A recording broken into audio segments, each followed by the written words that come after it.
Thank you very much, Matthew. Plenty flying in as well for Bellew of the Week's episode 449. Yes, indeed. I've got a few video clips and a few screenshots to play. Starting off with this one. It's what you've all been waiting for. The boxing nutters. Woo! Here we go. You really want to go around and start researching my interviews from 5 years ago, which I think was longer than that from the Frankie Gavin fight, wasn't it? 4 or 5 years ago? Jesus Christ, get yourself a life. Firstly, oh my God, I found this clip from Hearn 6 years ago. Oh, the forums are going to love this one. Oh, you wait till I tell my mates on the boxing nutters messenger group. Oh, I'm going to be the king. Fuck's sake, get a life. Region. Fucking get a life. Get a life, Honestly, guys. give it. I say that it's true what I said to you because it's absolutely true. See, when it comes to like these clips and that, Eddie, good evening. People send them into us. You have no idea how many we get sent in, mate. We didn't need to research fuck all. It's not the boxing nutters messenger group coming up with these clips. Fuck face, it's the fucking listeners. Blame them. Make fun of their pajamas. We have lovely pajamas. Make fun of the listeners' pajamas. They're the real geeks in all this. Exactly. Eddie, man, Eddie, and as well as that, we're not talking about the Frankie Gavin fight, by the way. We're talking about not 5 years ago, just 24 months ago, when you were labeling your new hugging buddy, your new little teddy bear, Canelo. Yeah, looking for that payday. Yeah, fucker. You were calling him a drunk teat, weren't you? Not just one interview, 2 interviews, 3 interviews, 4 interviews. You can't keep your mouth shut, and it's just karma. So don't be blaming the boxing nutters messenger group, who I'm sure are a bunch of lovely lads, by the way, with a lot going on for them. This is the same guy. We'll just reiterate by who said back in July that he was front and centre of all talks for Canelo against Plant, and then 2 weeks later says, I'm not involved in that at all. What I am is Team Canelo. Yeah, he had to fly himself out for the fight last week. You know, I was just behind the scenes, mate. I didn't want to steal the limelight. No, because you weren't promoting the fight, fucker. Even Ed. He's a chancer, though, isn't he? Because, like Andy says, that's the thing. You know, he skillfully frames the whole thing as like bedwetting virgins who dedicate every waking hour to catching him out. And these Hearn disciples, they lap it up and they regurgitate it at every opportunity. But we get sent the screenshots and the videos, which we upload in a minute or two and then move on. But Eddie's created this like successful narrative that we're on all the time, digging and researching and have nothing else to do. And like a virgin. Imagine him calling me a virgin. I'm fucking what? What? Oh, Eddie needs to have nothing better to do. Eddie needs to understand that at this point in time in the length of my DAZN subscription, I have literally paid for one of the people who have knocked out his hot prospects. So he better thank my ass. Right, we know you listen, Ed, and we know you love the show, dude, and we love you too, because without your content, the show would be only an hour long. By the way, talk Hey, about do you think you'll give us a fucking super chat? Credit to Eddie, by the way. I saw one of the comments on one of the IFL videos that said Eddie Hearn's hair is getting darker as he gets older, so that's a fucking achievement in itself. I was going to say, like, for a guy who actually like abuses people for how they look and how they dress, remember, Edward, you're a 42-year-old dada too who's got Botox in his eyes and got fucking hair plugs. Be original, no unoriginal. Talking about pajamas, by the way, at least we don't wear them to the fight, you fucking fool.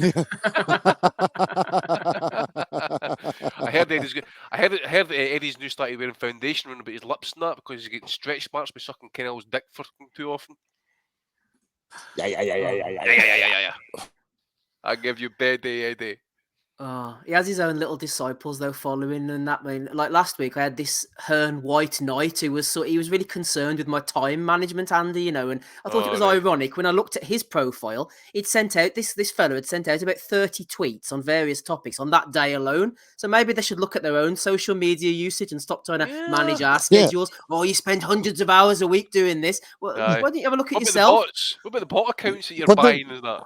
The fucking the thing, there's a big misconception that we only come for, man, we come for every single promoter, every single fight, every single shit card we slated in equal proportion. It just so happens that Eddie Hearn is like Suge Knight. He's all in the videos, all in the background. You know what I mean?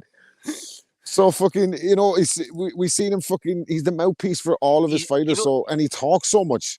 So obviously, you know, it's like fucking Bellew complaining. Just leave him alone. Leave Eddie Hearn alone. He's a grifter. That's what he is. A fucking grifter. Oh man. There you go. What's a Anyway. grifter? A grifter is basically someone who's like, I didn't want to say it just in case he starts, getting. No, Don't no, say just it. fucking- Don't say it. Petty. He's petty as fuck, basically. Small scale swindling and all that stuff. The old bait and switch, mate. That's what it is. For example, he goes on about Chris Smith fighting fucking Alexei Papa, and next minute he gets a fucking that French dude that he fucking fought instead. Shit like that, for example. Stack cards are going to be massive. Did you hear? Sorry, I was just to bring in. See me talking about the Sky card. You bank against Williams being on regular Sky. Eddie then comes out and says, we'll look to beef up the zone card. Does that mean you're going to sell a shite in the fucking first place then? We see the thing is he tries to sell to the general public, so he's not thinking about us. So he'll say shit like, It looks like they've got to rob and cut him off. No, we don't know, personal Rob. fans, and the general public will go, wow, and we go, fucking shut up, you fucking muppet. What? And he hates that, like, don't he? He hates that. Even Ed, you hate that. We can't see through your bullshit, like, you hate it. Yeah, he's somewhat rattled when he gets personal. Usually he'll brush it off and not really acknowledge it, but then you could tell he was miffed off in what he said, because that's why he goes personal. And it's rare, but that he's it drops a little bit. That it's grated him. That's why he starts getting, abused. Don't be getting so rattled, man. Don't be getting so rattled. It's only a bit of crack. You're fucking a multi-millionaire, man. Don't be getting upset about the Boxing Nutters Messenger group. If he wants to know what we talk about, he could join our Patreon, Rob, and he could be part of the Boxing Nutters Messenger group. You love fajitas, man. You love when you see the fajitas we're giving out on Patreon. You love it, man. €6 was late as well to come to my house for some dinner, mate. But don't be getting so upset about the Boxing Nutters Messenger group, man. Do you know what I mean? You're winning. You're the king of fucking promotions. Don't be worrying about us. He's just jealous he's not in. He's just jealous he's not in the Messenger group. Back on. He was on back in the day before I was on. I'd love to have him back on. So Ed, if you're listening, baby, and you want to come on the Boxing Nutters Messenger and be a hero on the group chat, I will send him a note next week. I've got his email address. Yeah, so I'll send him an official invite to the Boxing Nutters Messenger group. Open time, we're on from 8 o'clock up until probably 11 o'clock and then tonight. He can say it here when he's there. He can say, "Oh, you're virgins," or "Oh, you wear pajamas," and we can say, "Hey, don't be so snidey, man. You're worth a lot of money. Just get on with it. Like, you'll be back. Don't worry about it. Don't let success go to your head, but never let failure go to your heart or whatever. Listen to your mate, AJ." He's got a week off as well next week as well, so he's no shows that he's going to be at. So yeah, it could be a perfect time. Come on, Ed. Come on, baby. Eduardo. Come on the show. We'll move on. Oh, here we are. Here's another one of them. Will Michael. Hearn's one. We tweeted out here. Makes out one nerd spent ages digging the archives. Blah blah blah. And Will Michael says Hearn's 100% right though. To be fair, it is proper sad when fans spend hours trawling through tweets just to stick it to Hearn. Surely you've got better things to do, or perhaps not.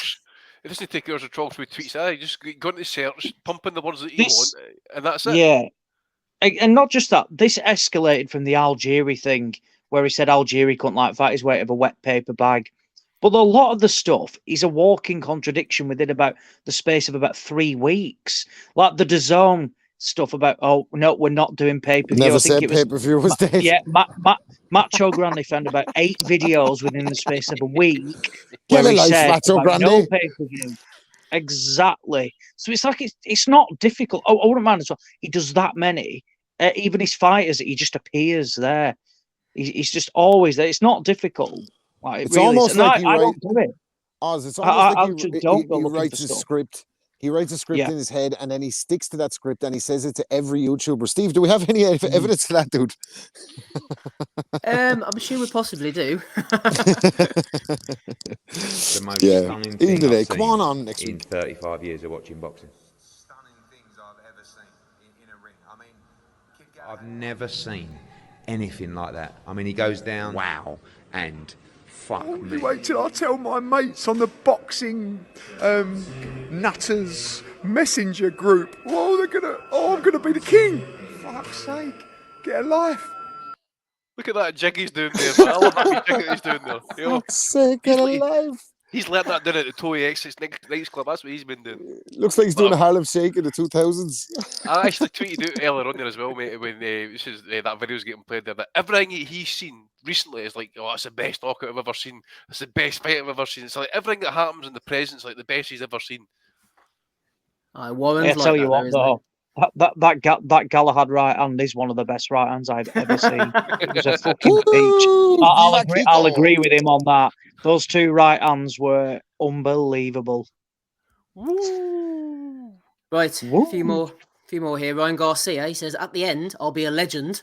In your own mind, says the boy in the chat. He's getting a bit of grief here. You better hurry up. How many years are there to fight now? He's going to be a legend, according to himself. Anyway, Ryan Garcia. Here's one for you, Andy. Michael Thompson talking about Adrian Broner here. Next Level Boxing Talk tweeted out. Remember when boxing pundits tried to convince us this guy was elite? Seems just yesterday, wasn't it? Well, I honestly feel bad for this young man because nobody believed that crock of crap more than he did. So much so, it emboldened him to turn down Jay-Z's $40 million. And then Naeem Robinson says, he was elite. What are you talking about? He dared to be great and jumped up all the way in weight and skipped a weight class. So stop the crazy stuff. I think it was due to the fact he couldn't stop eating. Exactly, man. I remember seeing him at a basketball game one night coming down the stairs with like fucking two Some boxes fucking of basketball in nachos his belly. and a big fucking massive Coca-Cola. I'm like, you shouldn't state him recently by we were going to put the bandana on. He looks like a fucking poverty version of Mr. T. I pay the fool. Look at him. Jesus. Kimbo Slice. Ain't get no plain edible. Ain't get no plain edible. Hey woman, I bet you dream of a real man in your apartment every night. Ain't paying no child support, fool. I pity the fool that pays child support.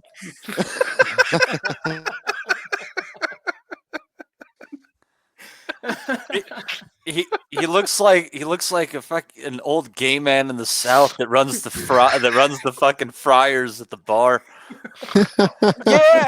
yeah, I'll get that fish up. Oh, dearie me, man. Oh, It's a fucking do-rag dynasty. I like the pink do-rag as well there that he's got with this, just to fucking Mate, top it off. Okay, hell, He has lost all muscle definition. Let's say to him, man. He's never making a return. The only thing he's returning is fucking jail. Jesus, man. About bloated. I said to you years ago, Andy, he's going to come back as a light heavyweight with a big belly, getting beaten up by some prospect in about 10 years' time. Oh, I'd be hopefully journeyman. Batarbiev. You see Joshua making a return against him actually as well. Oh, there you go. I bet getting thrown in. You'd say he looks like he just His came back from a inspirations are Larry pilgrimage. Hoover too. Fuck it. Anyway, Brian King has nominated Sam Jones. I don't want to downplay Baumgartner's performance, he says, before downplaying Baumgartner's performance because she was absolutely brilliant. But Terry Harper didn't look herself at all. Looked completely unwell. Well, she did at the end anyway, I suppose. She didn't look too well. Canelo agreed, actually. Canelo was disappointed. Now, apparently, she's the best pound-for-pound women's boxer on the planet. Tell you what. Big fan. Tell you what. Baumgartner. Diggy. Fucking Obanov who? Fuck it. Baumgartner is the fucking... And they want to throw her in with fucking Katie, are they? And Katie's want to fight her at 135. Saw her in the weigh-in there against Terry Harper. And I have to say, nice yams. Bit of a yamdemic going on there. But as far as I'm concerned, she's just a Baumgartner from Bum City. So I'd like to see Rob Kelly's dream matchup of her versus Natasha Jonas wrestling. And be careful there. The chat's gonna start playing lesbian bingo again. Oh no! See, Kent's getting it tight in the chat the other night. Actually, I know, poor old Kent, whoever he is. Chinny, Mr. Bullshiz, says Kid Galahad is slowly morphing into Dave Caldwell. He just needs the goatee and access to the thermostat.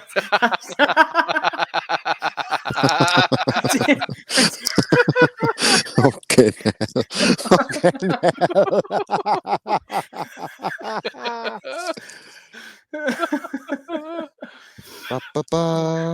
She'll fix it for you. Mr. Bullshit. Oh, Will Michael again making an appearance. Alicia Baumgartner tweeted out during the week. Just imagine the hook I'm going to land on Terry Face. Will said, not going to happen. He's quite the boxing knowledge, this guy, isn't he? With a couple of entries already. To be fair, it wasn't a hook. It was his right hand. Yeah, well, I thought that it was a right hand, yes. Absolutely. Off the day and again. DAZN Boxing with a win on Saturday. Will we see Emmanuel Navarrete next for Kid Galahad? I wouldn't have thought so, DAZN Boxing. I wouldn't have thought so. Here we are again, DAZN Boxing, quoting out the tweets from the bomber himself. I'm going to be the first to say it, naturally. He's absolutely killing himself to get down to the weight. Tony Bellew and Lee Wood's immediate reaction to Kiko Martinez's devastating knockout of Kid Galahad. he was struggling at the weight. Tony with his moustache getting in there. Breaking news, by the way. I hope someone tells him that that moustache is uneven. And by the way, he's going fucking mental on Twitter right now. So much to tell him to calm down with that moustache. Oh, Tone. What a legend. Lack of cervical fluid. That's what happened to. Aye. Maybe he's gonna do the reverse Robin Reed. And he's gonna do porn after his boxing career. What's going on here? Hold on. Stop the presses. Here we are, Matty. What's going on here? Jesse Vargas. It's official. I'm running for US Congress. Nevada has given me so much. Now I'm devoting my time to fight to keep the American dream alive. It looks like he's got his little head photoshopped on there. He lost it as well. You're shitting me. Jesse Vargas is running for Congress? He lost the vote, mate. I'm sure. Is he a Democrat or is he a conservative or is he a libertarian, Jesse Vargas? I don't. If he was a libertarian, I probably would have heard about it by now, Rob. So I don't know. God, keeps the American dream. God damn it! You know, he didn't say "Make America Great Again." I'm gonna say Democrat. I'm gonna go Democrat, but you never know. The flag proudly behind the person usually leans Republican there. Yeah. Well, look, there's a lot of fucking questions to be answered that we might need to hear from Jesse Vargas about. I don't know what's his fucking opinion on climate change and. Hey, I'll tell you what, Steve. This could be the perfect time. This could be the perfect time to blend my talents. Maybe we should DM Jesse Vargas and ask him to come on the show for an interview. He's Republican. I just looked it up. Yeah, let's get him on the show, and we should. Yeah, and I'll interview him. It'll be a perfect blend of my my backgrounds. He might get some of your jokes, Matty. Anything's possible. Steve on a savage tonight, but it's not my fault you guys don't watch movies, you sons of bitches. It's a tough game. It's tough business, Andy. And moving on to this next one here. Matty, it's going to work out perfect for Texas. He is pro-life, pro-guns, and all for family values and having John Fury? Law enforcement. Yeah, but unfortunately in Texas he has no chance because he's a Mexican. Oh, I don't know about that anymore, my friend. He's all for Eddie Hearn. I bet in the States they're rolling at this. All our States listeners are fucking splitting their sides of this shit. Here we are, boys. John Fury's got nominated by Coleno. John Fury claims Tyson had chromosome injections into both his elbows up there with Bellew's cervical fluid. This says Smigger City. Yeah, what? Does he mean stem cell injections? No, he means. I think he means cortisone. Cortisone, I would imagine. Yeah. Chromosome. Was that not the DNA or something like that? Chromosome. I thought he meant stem cells. Chromosome injections. Absolutely brilliant. Cortisone's what the footballers used to get, Andy, isn't it? Back in their ankles to get them out in the 70s. Maradona used to get it in his ankle after the fucking. A lot of them can't walk now, can they? Exactly. There you go. AB again. AJ live and direct was on the train. Ian Morton says, "Look at some of the replies. Broner was so good, man. Shut up." So the boys are trying to defend Adrian Broner, saying he's elite here. All right then. Andy, here's one from you. Hearn, I wouldn't have put Eubank Williams on pay-per-view. Brian King again, getting active on Twitter, always trying to come out with a win. The fight will be pay-per-view. It's on Sky Sports. Yeah, well, I wouldn't have put it on pay-per-view anyway. You alluded to it earlier. Eddie taking another L here. Oh, mate, it was brilliant just to see him. I don't know what happened. It was Umar that did it, actually. It was a 9-minute interview. He says, "Oh, fuck it, I'll stick it on. I'll just eat my breakfast at the time." And that. Get a life. The bullshit, man. They come out with that. I wouldn't have put Williams Eubank on pay-per-view. I mean, you fuck. Honestly, man, the front of this guy, he's going to be a front and bright. Honest to God, man. What a fucking bullshit artist. But as Bryce says, he's right enough now. Eh? If you had the Sky platform, Eubank, part of another card, without doubt, that fight would be pay-per-view, man. Without fucking doubt. This is the guy, as Eddie quite rightly points out, that the boxing nutters talk about. Kell Brook, Frankie Gaffney, stuck that one on pay-per-view, just like you'd have done with this one as well. Eddie getting called out. One person who hasn't been seen on DAZN for a while, but she's not been fired, you know. She's coming back on December the 18th, is Maya Jama. Well, Halloween has just left us. And it seems like she was having a nice time there, wherever she was on her way to.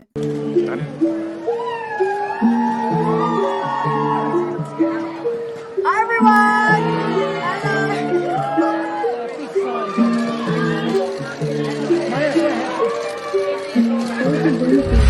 Yeah, they just want to see me in the grave. Fighting man. I'll fight any man born from his mother. Deontay Wilder and Anthony Joshua, a pair of shithouses, big dossers, and I'll beat them both on the same night. I'm a fighting man. Yeah, I was invited to Maya Jama's Halloween bash. I didn't want to make a big deal of it. I was there on the pod, but it was good crack anyway. Is that how she ended up in a car accident? Did they make the show last night? Where does the Master of Disaster, the King of Sting there? You know what I mean? So, Count of but Monte yeah, good Fisto. night there. Yeah, the Count of Monte Fisto. Great crack at the Maya Jama's. Pizza was £6 though. Bullshit that was. It should come with the admission. Good old Maya. A few more then. Colin Roberts, David Diamante announced the result of the Galahad-Martinez fight as a TKO. I suppose Galahad was up at 8, just like Dillian White was against Povetkin. Hashtag Bellew of the week. Oh, fucking brilliant. The 88 count. Aye. Aye. And on that same theme, Shuey nominated himself this evening. He said, Steve, I'd like to nominate myself a Bellew of the week. I've got no choice, sadly. I've terrorised the competition level of that fight last night and laughed at Kiko for weeks. Have to hold my hands up. It's a shame Galahad didn't hold his hands up like Shuey, I suppose, and then he might have avoided that consequence. I think we could all take a Bellew of the week for that nomination, for that pick or result last night, I suppose. As I say, very, very few people would have picked Kiko to win that fight, especially in the manner of what he did anyway. Accidental value, Andy, innit? Exactly, mate. Exactly that.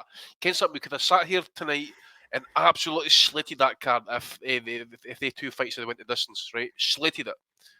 And then can you imagine? Never spent the best part of 3 years tonight talking about it. So there you go. I like when we're wrong and fights end up. I like when we're wrong and cards end up being entertaining, especially when those entertaining cards end with Eddie on the wrong side of the business end of it. So just wins all around. Sometimes the universe smiles upon us. Such a bloody hater. Right, Rob alluded to this one last week. Mark Tibbs in the BT studio. Well, someone has managed to dig it out. I don't know if I want to watch this again. It's cringeworthy, but this is Bellew of the week. So you want to see me watching it live then? It was 3:00 in the morning, so he might have been forgiven for thinking he'd got away with this, but here we are. Isn't it, Mark? Easier said than done. Of course, it's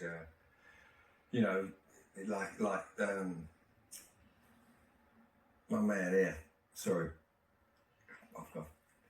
you said earlier on what do we call it? Bloody hell! I'll say something now. Okay, let me put another thought in your mind, if I may. And we were speaking earlier about Billy Joe Saunders and the preparation before the Plant fight. Before the Alvarez fight. But there was apparently a moment of realization with Billy where maybe Plant is now. Hang on, this is for real now. It's different then, isn't it? However well you've prepared and however many plans you may have. Yeah, well, what it bloody lost it now. What was I saying now? I was saying. Okay, tell us about your own experience with Billy Joe. No, Billy Joe. Listen, we trained. We had a fantastic camp, and just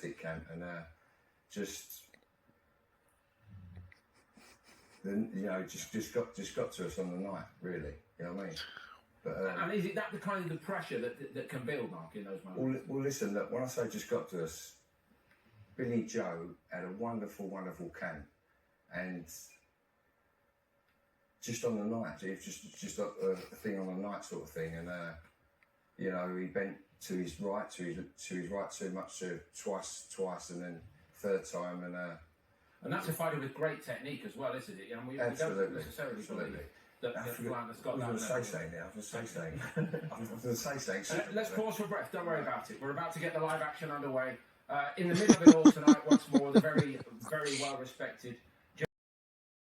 Jesus. You got to suffer that, boys. They're saying turn it off. That was worse than me trying to pronounce a Russian name. I went on live when they were in the ring, and you could still the fucking producer left the mics on, and you could hear him. He kept on saying, "Yeah, I forgot what I was going to say there. I was going to say something." And they're all just like, "All right, man, just fucking shut up, will you?" Oh, that was grim, man. That was bad, wasn't it? It's like being at a job interview or something. I love the way he keeps pointing at Paul Dempsey as well and pointing at David Hay like, hey. David Hay's like, yeah, you're on your own, mate. Yeah. He didn't even give him a word to help him. It's like he couldn't remember who Hay was, wasn't it? Or something. He was like, him. David's like, you motherfucker. I ain't help you now.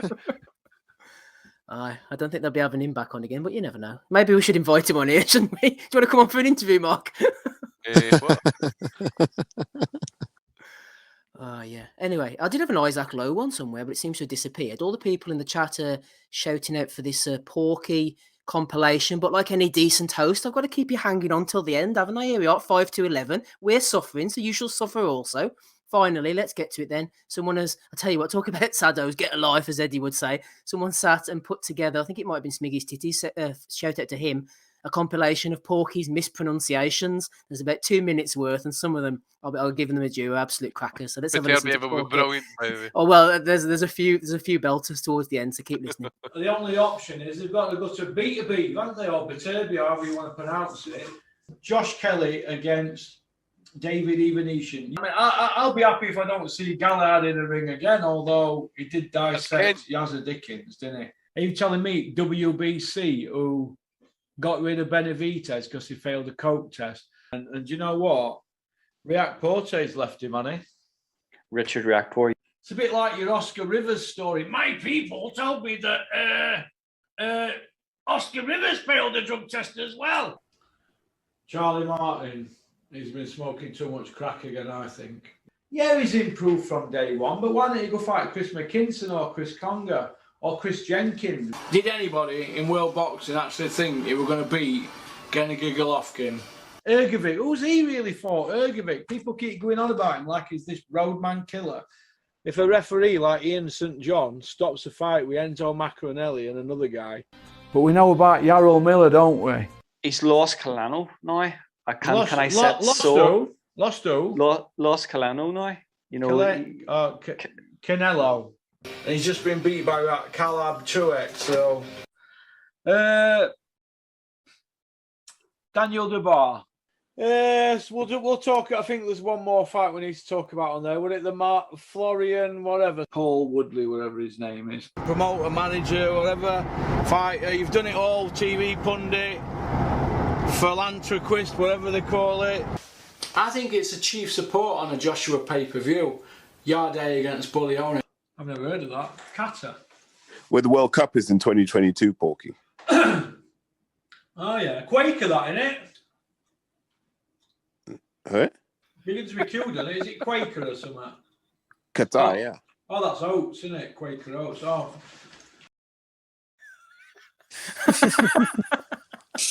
Come on, Russ. It's not funny. You have a compilation of you, Matty, out of context. Oh God, pronunciations. It was going by in my head as it was playing, Steve. It's kind of goes along the lines of it's a recession when your neighbor loses your job. It's a depression when you lose yours. Well, it's just one joke away from making you feel really bad. There we are, right. Ozzy's disappeared, so quite literally nothing from him this week. But if anyone has any nominations, throw them in now, starting with you, Rob. Rob, any nominations? Oh no, it's just gotta be Big Ed this week, taking that big L for the fucking. Cannot be anything else. Oh, sorry, we're not going for who we're going for. Yeah, that's me. I've no extra nominations, but yeah, even Ed. Yeah, I think we know who's going to win. Forgot what I was going to say there. I was going to say something. Gabe, any nominations from you? No, sir. Nothing from Gabriel. Andy? I've got one, mate, but it's not going to top Eddie's one. But I came across this YouTube channel, right, called Defend Fight Club. Right? I thought there was something like an outtake out of the fucking Brad Pitt film, but I actually looked in it. It's actually street fighting, right? But it's like for like MMA fighters, like wrestling, Jeet Kune Do, and boxing, BJJ, that type of thing, and that. But I was looking through some of the fights, and so they meet up in this fucking field, and they've got a gang of guys right round about it all, and they're fucking battling it out. Refereed, all that type of thing, minutes in between rounds, that type of thing. But some of the names and stuff like, you've seen like things like the African Tiger, the Chechen Tank, and the German Chimp, and the Serbian El Dorado, and that, man. It's fucking chaos, man. Honestly, God, there's guys getting iced left, right, and centre. It's fucking the Serbian El Dorado. Sounds like Team Box AO territory, these. It does, mate. I don't know how I came across it. You got the German Evil against the Chechen Rambo. It was just some of the stuff. It's fucking hilarious, man. But it's legit stuff. Like they're fucking, as I say, battling out in a field, in the middle of nowhere, so there's like nobody there to bother him basically. But Big Edward's got to pick it. Sorry, Edward John Hearn has to be this week's winner. I was just going to throw in Andy actually on Tim Boxeo. The other week he was on his podcast. He was talking about a card in Russia. It was bare knuckle boxing. The two guys were fighting with their tops off, with obviously no gloves on or anything, bare knuckle. Both wearing jeans, and the ring was surrounded by bales of hay. I did see that actually. Boy got iced badly or something. Eh? So it sounds a bit all along the lines of what you were talking about. Aye, something like I sat and watched one of the fights. It was about 8 minutes or whatever it was, and that it was just fucking savage. Honestly, man. You could literally go to a pub actually and get fucking caught a riot. This is some fucking fashion. Oh my goodness. Yeah, Matty. Yeah, it's got to be Eddie Hearn. I think everyone's voted for Eddie. Matty, who are you going for? And if you have any nominations, throw them in. But it could be a formality at this point. Oh, I wouldn't even venture to try to beat Eddie. And Gabe, sorry, you going for Eddie as well, yeah? Oh yeah, when the guy cries like a little bitch, like this guy did, there's no fucking way he doesn't get the vote. Eddie 1,000,000 times. Let's play us out one more time just before we finish with Eddie. Congratulations, you're the Bellew of the Week for episode 449. You really want to go around and start researching my interviews from 5 years ago, which I think was longer than that from the Frankie Gavin fight, wasn't it? 4 or 5 years ago? Jesus Christ, get yourself a life. Firstly, oh my God, I found this clip from Hearn 6 years ago. Oh, the forums are going to love this one. Oh, you wait till I tell my mates on the boxing nutters messenger group. Oh, I'm going to be the king. Fuck's sake, get a life. Frank Warren's got the shoulder roll, Eddie Hearn's got the jig. That's what I'm talking about. We need to give him a message back, Andy, about this. All y'all can suck my motherfucking dick. Yeah. Eddie, lighten up, man. Don't be so sensitive. Come on the pod next week. We'll have it out, mate. We'll have it out.